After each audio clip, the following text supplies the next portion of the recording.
nggak apa-apa, jangan nangis. Dengerin dulu nih, dengerin. Anaknya Ibu ini terus memohon sambil menangis saat mendatangi lokasi operasi Zebra Jaya di Kemayoran, Jakarta Pusat pagi tadi. Anaknya kedapatan menggunakan plat nomor kendaraan palsu dan modifikasi yang menyalahi aturan berkendara. Ibu ini memohon agar anaknya tidak ditilang. Ia beralasan motor yang digunakan anaknya baru sebulan dibeli dan belum mampu untuk menebus STNK. Bu, yang tilang, Bu. Saya nih Pak, bukan anak orang. Terus kenapa Bu tadi katanya ditilang? Katanya ini nggak lengkap, ada suratnya, orang baru, orang surat ini baru. Oh, ini motor baru. Baru sebulan.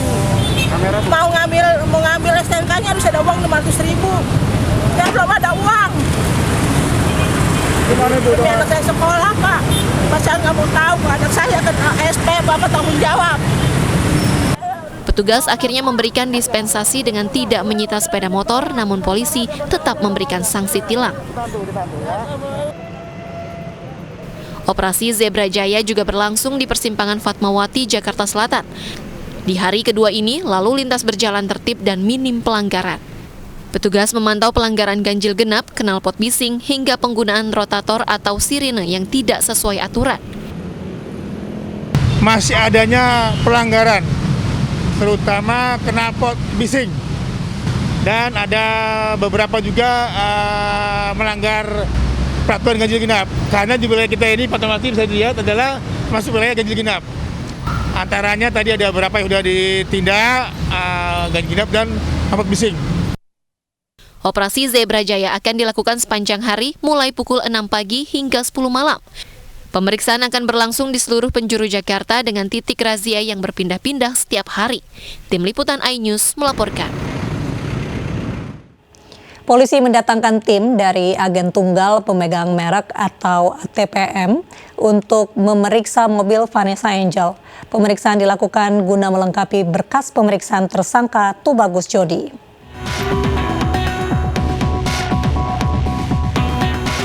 Mobil milik Vanessa Angel yang dipakai saat kecelakaan maut terjadi diperiksa tim agen tunggal pemegang merek atau ATPM.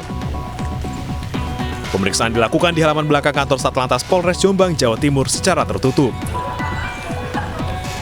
Pemeriksaan ini dilakukan untuk melengkapi berkas tersangka Tubagus Jodi.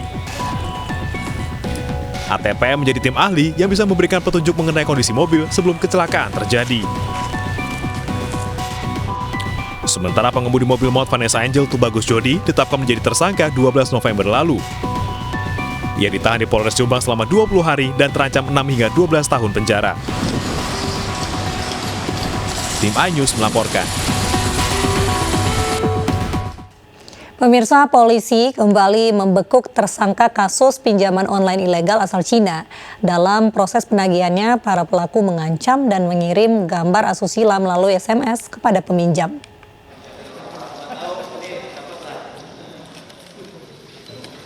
Direktorat Tindak Pidana Ekonomi dan Khusus mengungkapkan pinjaman online ilegal yang dinamakan Koperasi Simpan Pinjam Inovasi milik bersama. 13 orang tersangka telah diamankan oleh polisi. Mereka terdiri dari 3 orang warga negara asing dan 10 orang warga negara Indonesia. Modus yang digunakan dalam proses penagihan menggunakan ancaman, hinaan hingga mengirim gambar asusila melalui SMS kepada peminjam dengan kartu SIM yang telah terregistrasi secara ilegal. WJ atau JHN. Apa perannya? Satu, bahwa tersangka ini yang ini adalah warga negara China, pemilik perusahaan FlyingPay, perusahaan payment gateway yang berasal dari Cina, pendiri Koperasi Simpan Pinjam Inovasi milik bersama. Dan ini ya, ML ini perannya adalah menjual SIM card yang telah diregistrasi dengan menggunakan data ilegal. Dari 7 rekening yang diduga merupakan sumber tindak pidana tersebut, didapat atau berhasil disita dan diblokir oleh penyidik sebesar 271 miliar. Selain mengamankan tersangka, polisi juga mengamankan uang senilai 217 miliar rupiah dari 7 rekening milik pelaku. Dari Jakarta, Revika Sibarani, Dias Triawan, iNews melaporkan. Akibat benang layangan, sejumlah pengendara yang melintas di Jalan Latu Menten, Tambora, Jakarta terlibat kecelakaan beruntun. Seorang pengendara sepeda motor luka di bagian leher akibat terjerat benang layangan yang tajam.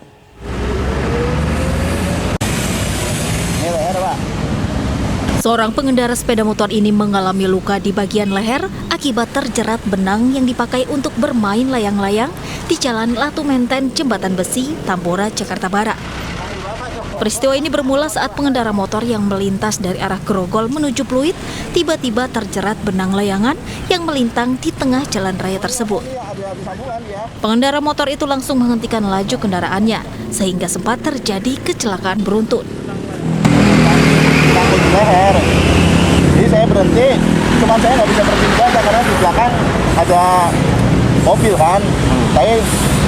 Saya paksain berhenti, akhirnya ada yang nabrak mobil box tuh.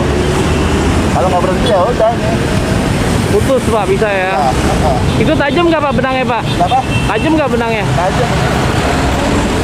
Beruntung tidak ada korban jiwa atas peristiwa ini. Namun, arus lalu lintas dari Grogol menuju Pluit sempat dilanda kemacetan.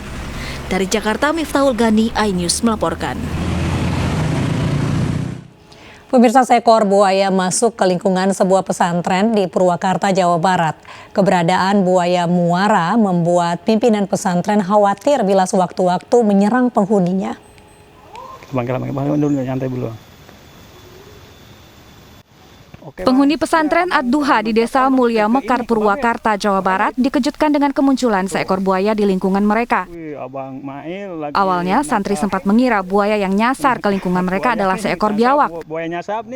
Khawatir akan menyerang penghuni, pengurus pesantren bersama petugas damkar langsung menangkap buaya muara ini.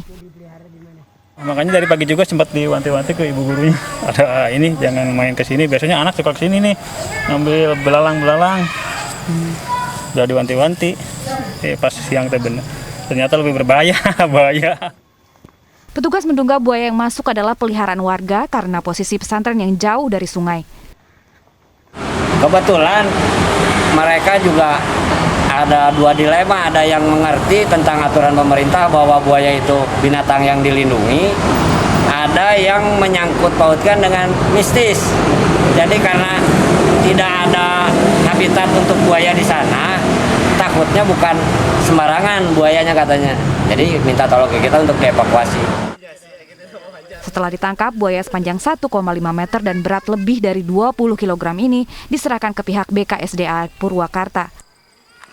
Dari Purwakarta, Jawa Barat, Irwan, iNews melaporkan. Seorang anggota Ormas Forum Betawi Rempuk FBR dikeroyok hingga tewas. iNews Malam segera kembali dengan informasi selengkapnya.